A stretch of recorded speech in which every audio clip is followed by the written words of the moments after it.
It's like brisket nachos. I'm super excited to eat it because I haven't really eaten all day. Okay, so this next video is kind of on the same topic that I was talking about earlier.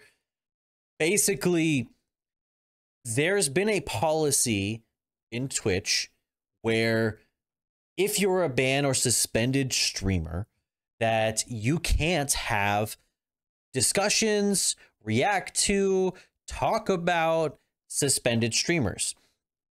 Now, this is a very limited pool of people, but when most people think about what this is going to be considering, it's usually one or two particular streamers. People like Ice Poseidon, IceJoeSpeed, maybe Doc is like the biggest one.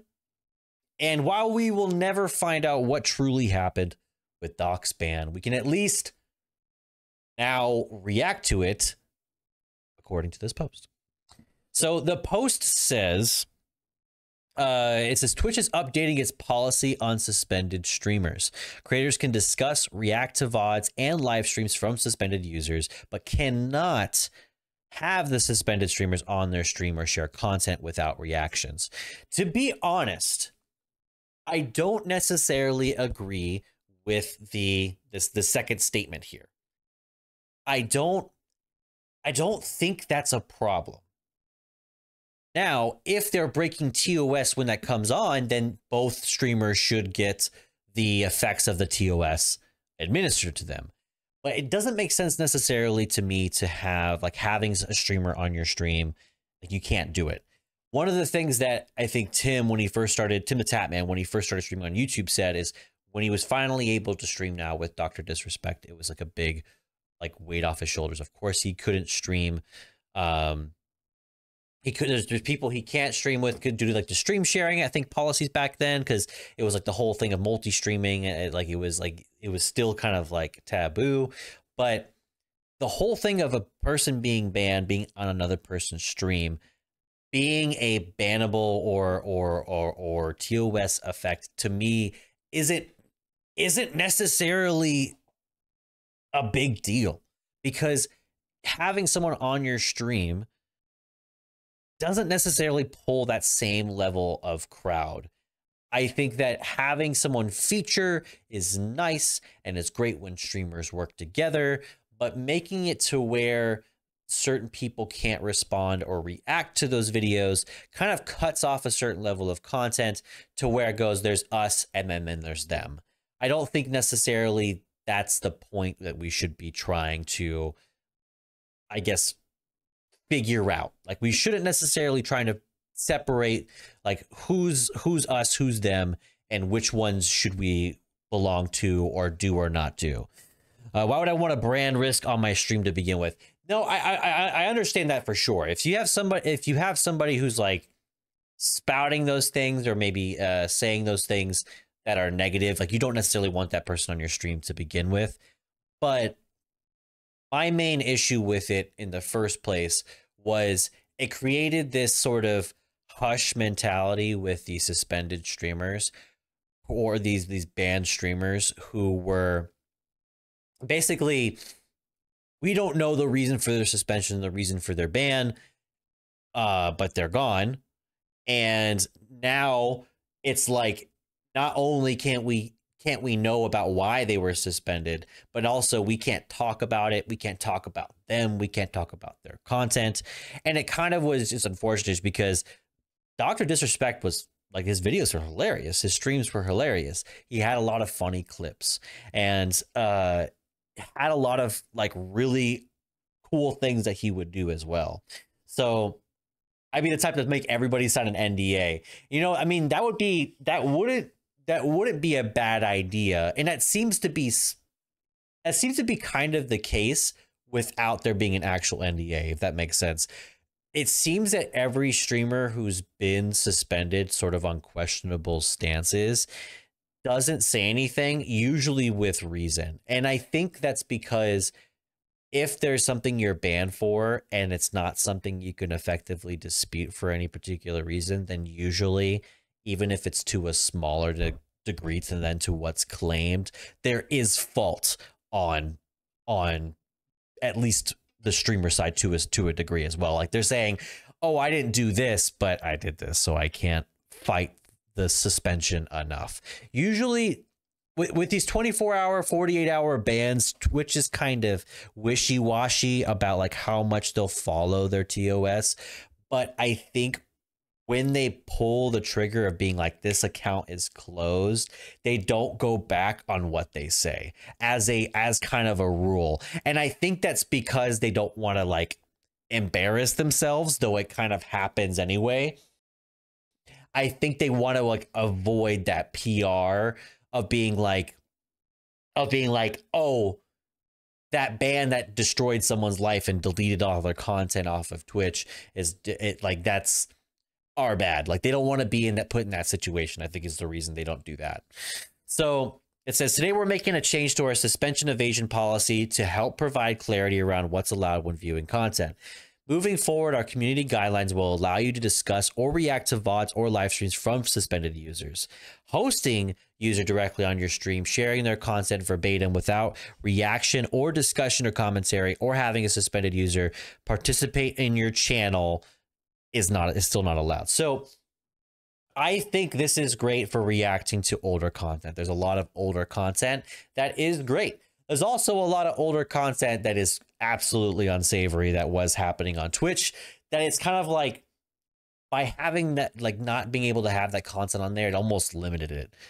It almost limited it in a way. It's like you don't know someone's dark past on Twitch. And it's kind of like they're doing themselves a disservice, because there's people who have now switched to other platforms who are now built up on those other platforms, and they're able to avoid scrutiny of their past because Twitch effectively went, okay, all these streamers who are on this platform that they used to be on can't watch it, can't look at it.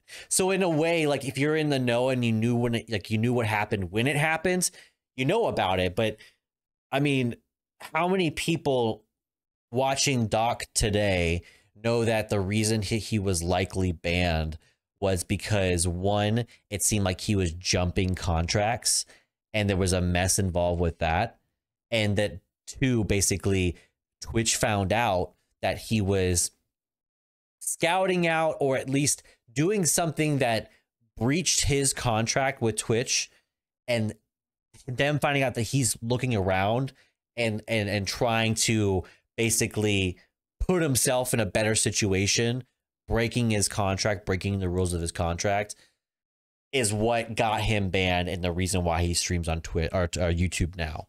So it's like not having that information is limiting to everybody else, because we just want to know.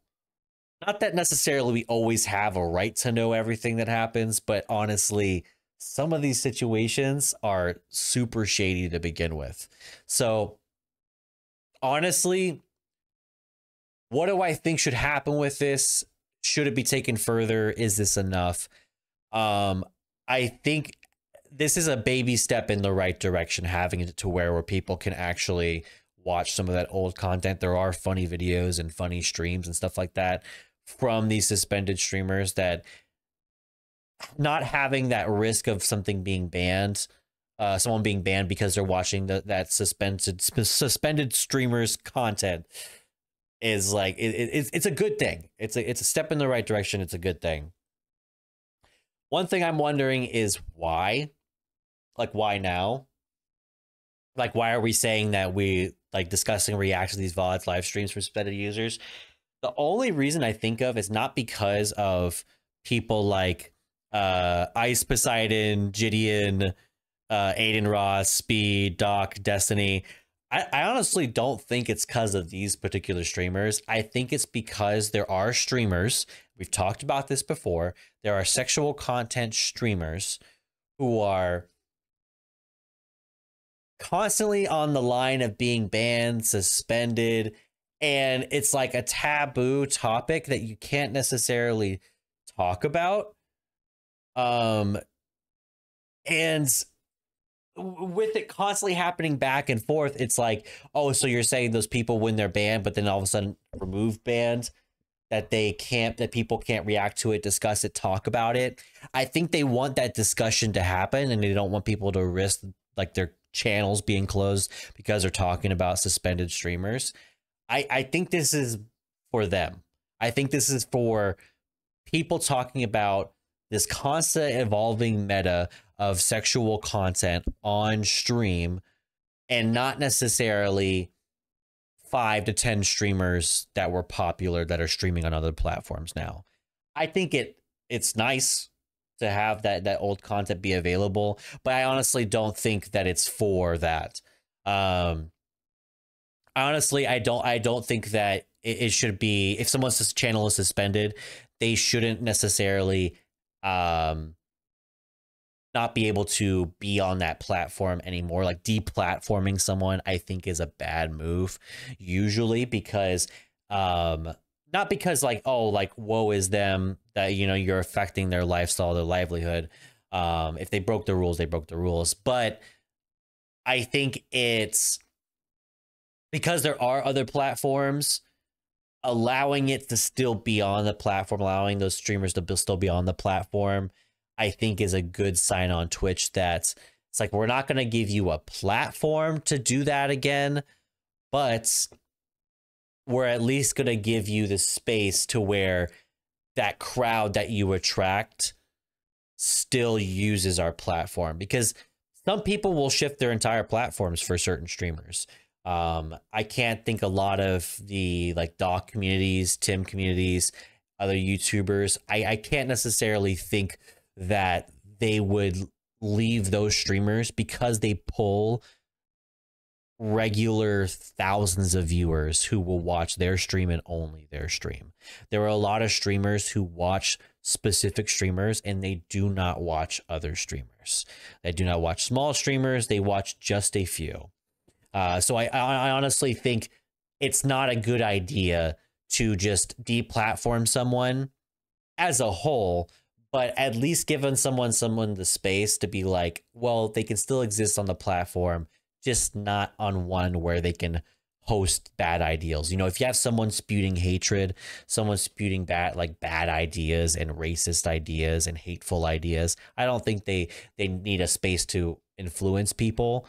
But I think like that having a voice in the platform is good still, where they can at least still be in that space, because